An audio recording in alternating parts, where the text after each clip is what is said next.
Welcome to MacGyver's Workshop, where you never know what we're going to be working on next. If you're not too careful, you just might learn something. Hi there, and welcome to MacGyver's Workshop, where you never know what we're going to be working on next, and if you're not too careful, you just might learn something.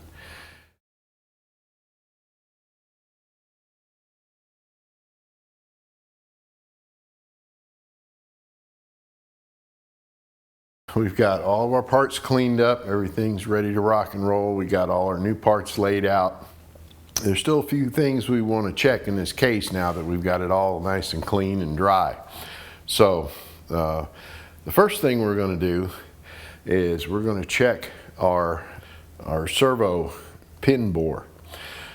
It's rare that you have a problem, but you still want to check it.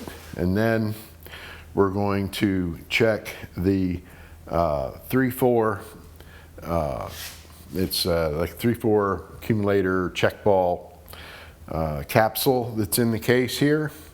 That's a common cause of the 3/4 clutch burnup. I mentioned in a previous video that we were going to hopefully find a smoking gun as to why we were having so much clutch material in here, and I think we're getting close. And we also found a little bit of what appeared to be a little bit of glitter in here too, and we found that as well, and we found out why that was happening. So I'm going to cover all that here, and then once we get past all that, then we'll start stacking it up and going back together with it. So let's start with the servo pin bore here. And what you want to do is you want to go ahead and stick it in the servo pin bore here and check for excessive play and make sure that that bore isn't walled out. There's a lot of side force applied in this bore when that band applies. And like I said, it's usually rare that that bore wears out, and this one's not. This one's in great shape, so we're good. But you still want to check at any rate. You don't want to rush through one of these. I don't care how many times you've done them before, if you can do them blindfolded or in your sleep or whatever. That's all bullshit, basically. You want to take your time and go through it like it's the first time you've ever done one. You know, I know there's guys out there that can do it in their sleep and blindfolded, but you know, it's always good to at least keep it in the back of your mind to treat it like that, so you don't end up doing it again. So the next thing we're going to check is we're going to check this 3/4 capsule right here. To do that, what we're going to do is this little capsule in here. It's a check ball that's in this little capsule, and it's pressed down in here in the case, and it comes in to right here. You can see right inside in this servo bore here, and then it also vents inside the case here. What we're going to do to test this is to make sure that it doesn't leak is we've got the transmission on the stand here facing with the valve body side facing up, and we're going to fill this passage here just with some WD-40, or Sonnax recommends a solvent. Some guides will recommend like a mixture of 50-50 solvent and transmission fluid. My thing is solvent is going to be the thinnest. WD-40 is going to be the thinnest. If it doesn't leak with that, it's not going to leak with transmission fluid. So what we're going to do is we're going to spray some WD-40 down in this hole right here, and then we're going to check and see if any of it runs out this little spot right there. We will see some run out here. That's normal.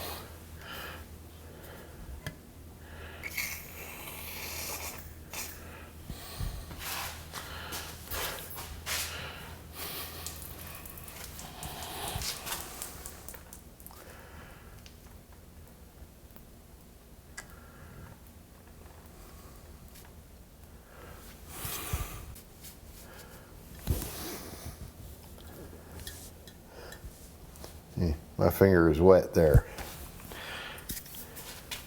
Now, it really doesn't matter to me whether it leaked or not, because I'm going to replace it, because that's the #1 cause of 3/4 clutch burnup in a 4L60.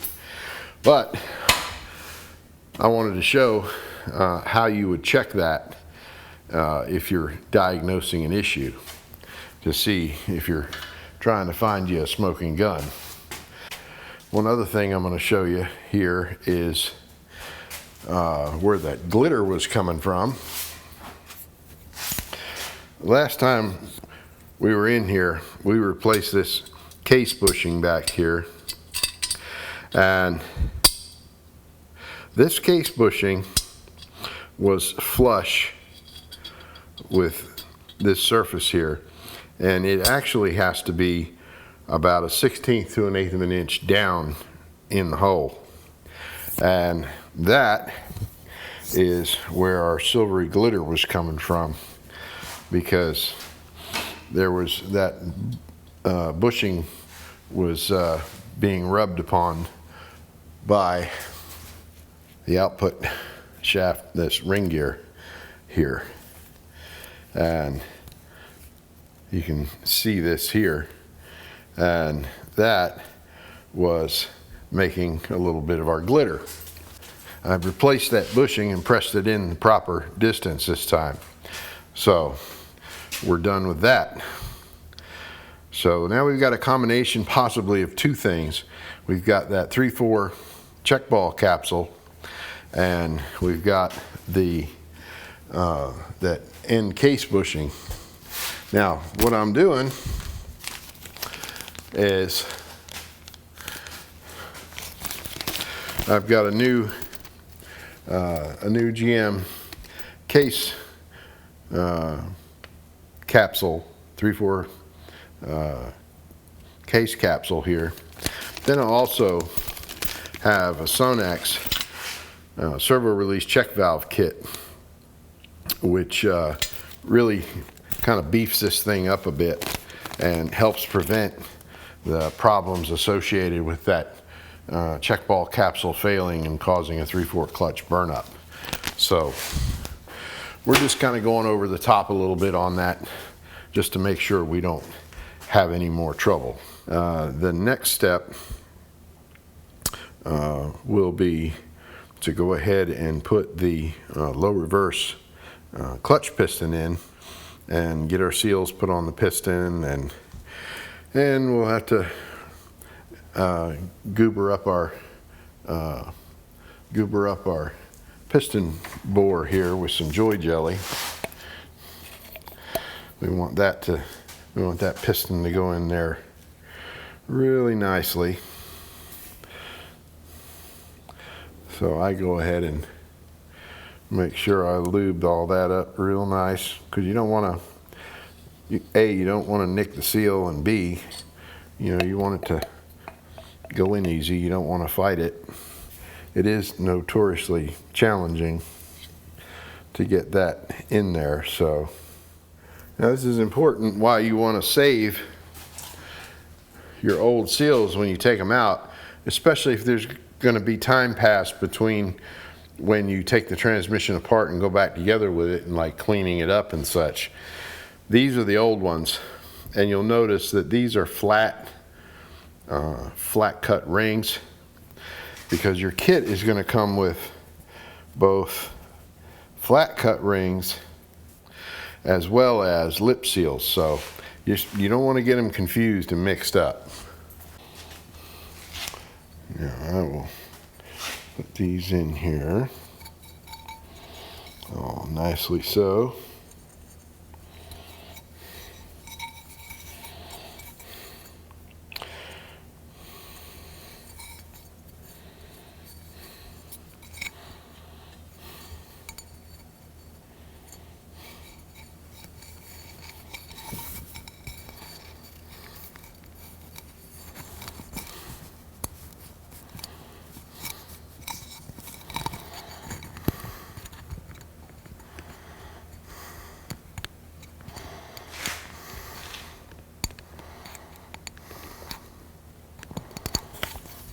Patience is key. You always want to be careful.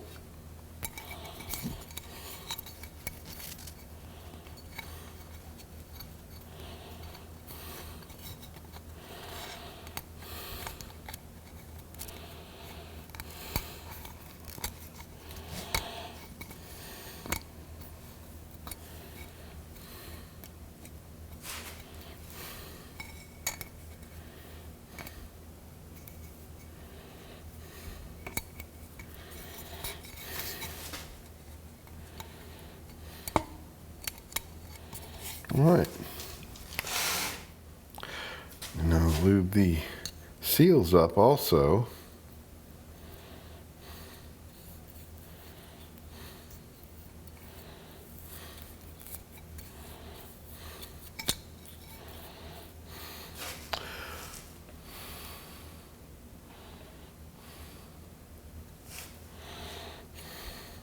I tend to like this style better than the grease. I'll use the assembly goo for, like, if I'm working with a valve body in the vehicle and I have to hold check balls in place. You know, the goo is good for that. But when it comes to seating clutch pistons and things like that, I prefer to use this stuff. I call it joy jelly, but it's much thinner and much slicker. I think it just works a lot nicer for me.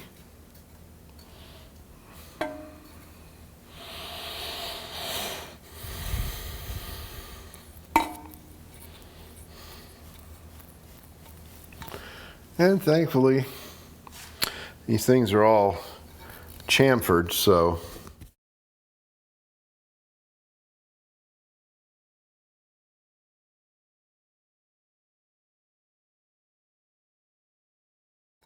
they go in relatively nicely. It's a tight fit.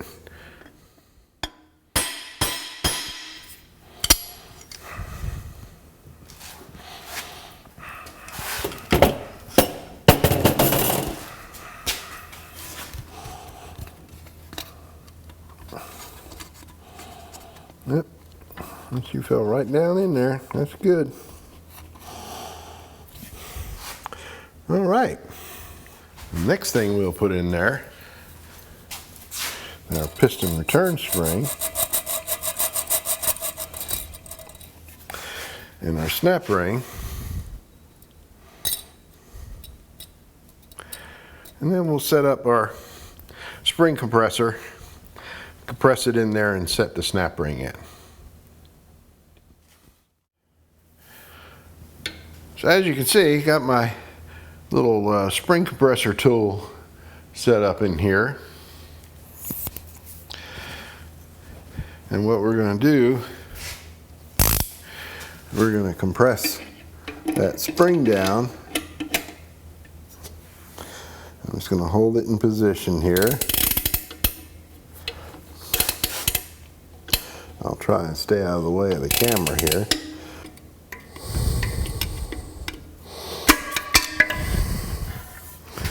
There we go.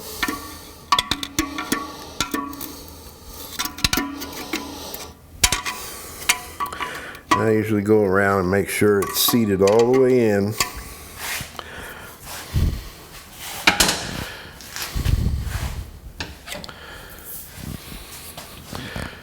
There's little retainers that stick up in various places around that snap ring to make sure that it keeps that snap ring in place to keep it from popping out. And then we just undo our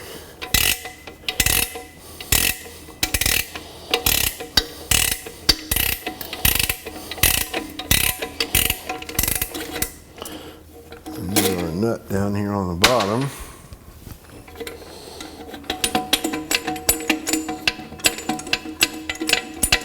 Get it loose.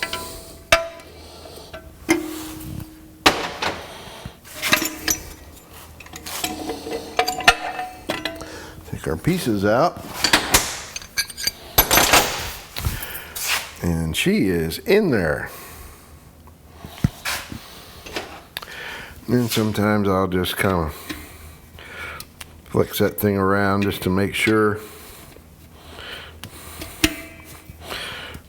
she's in where she needs to be. And that's our low reverse clutch piston. Now before we go too far further, I'm going to go ahead and get that capsule out of there. Alright, so what we'll do here is we'll take a 3/8 bolt, about 4.5, 5 inches long, whichever. And then what I'll do, only because this is what I have, take it into a slide hammer here and you run it down in there and make sure it's a fresh 3/8 bolt, so it's got good sharp threads on it.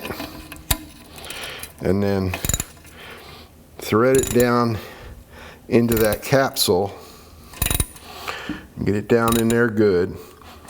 Don't be afraid. Sometimes you might have to give it a tap or two with a hammer to get it started, but that's all right. Just don't beat the heck out of it. And then once you get it in there good, then you should be able to draw it out with your slide hammer here.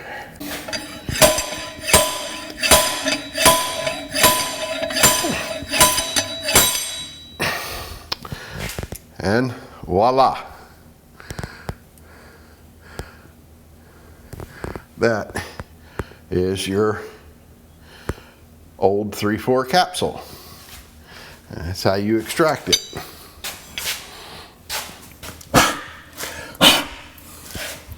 Then we put our new one in.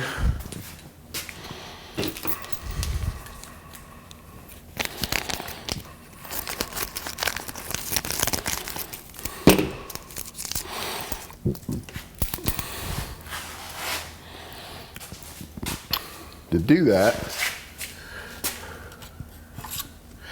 we use a 1/4 inch socket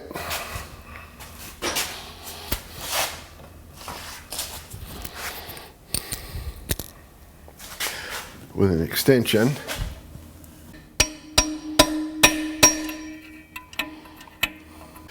And your socket's going to be a little bit of a snug fit down in that bore, but where that check ball capsule goes, but that's all right. And you can pull it right up out of there.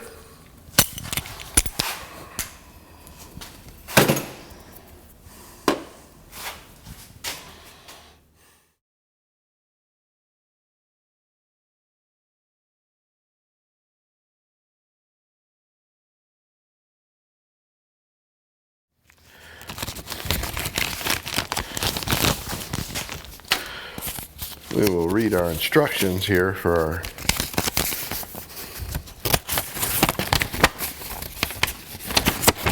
kit here and see. It says if you're using the larger Corvette servos or the Sonnax servos, we have to, they have a greater volume and require more oil flow. So we have to enlarge the orifice on this valve using using a number 31 drill bit. It's like 125 thousandths. So, all right. So let's go get a number 31 drill bit.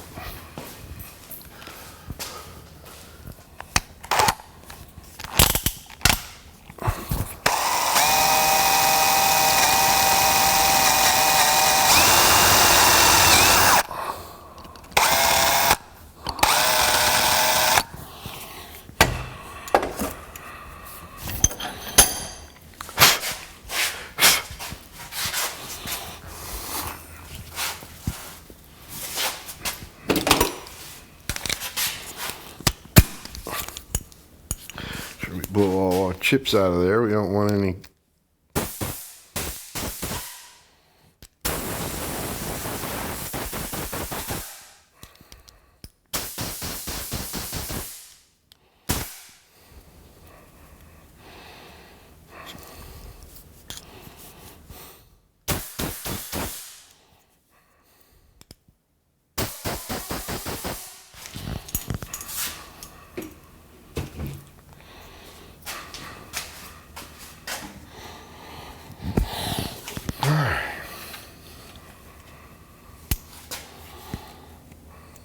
Now let's see if we need an O-ring or not.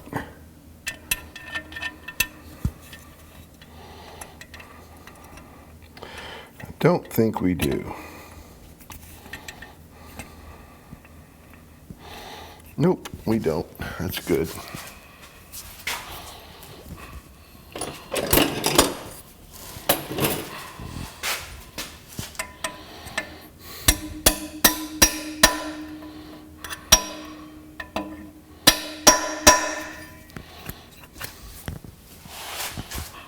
So we should be good to go, well protected from any 3/4 clutch burn-ups due to that capsule failing. So we'll feel a little better about that. All right, so we should be able to move along now. Hey, now we're going to go ahead and put our low reverse planet carrier, output shaft planet carrier in. We've got our, you've got a bearing here.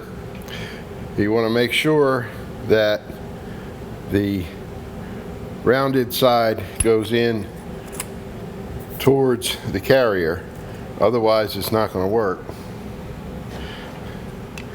It's not going to seat right. And you want to go ahead and lube her up real good.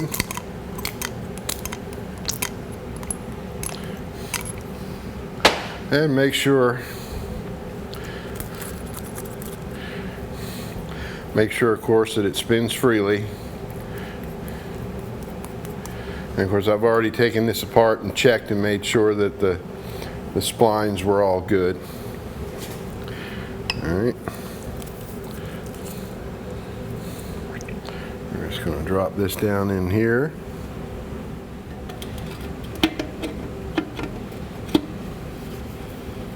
Once you get it down in there, make sure that it spins nice and freely. And you have the same thing with your planetary, and you want to make sure that all your planet gears are good. If you can wiggle these this way at all, then you got a bad planet and you need to get a new one. Now, fortunately, all these are really good. This is a 4-pinion planet. Sometimes you'll see 5-pinion planet, 6-pinion planet. This is just a stock truck, maybe with a little bit of performance mods, nothing serious. So this 4-pinion planet will be more than adequate. There's another bearing in here. You make sure that's all good to go. I've already lubed that up. I got this one lubed. Same thing, make sure the flat side goes towards the planet. Make sure there's no wear on the gears.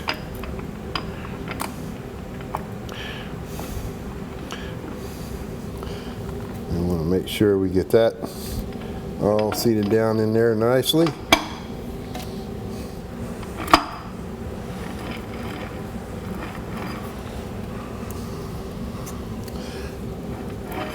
Make sure everything spins nice and free.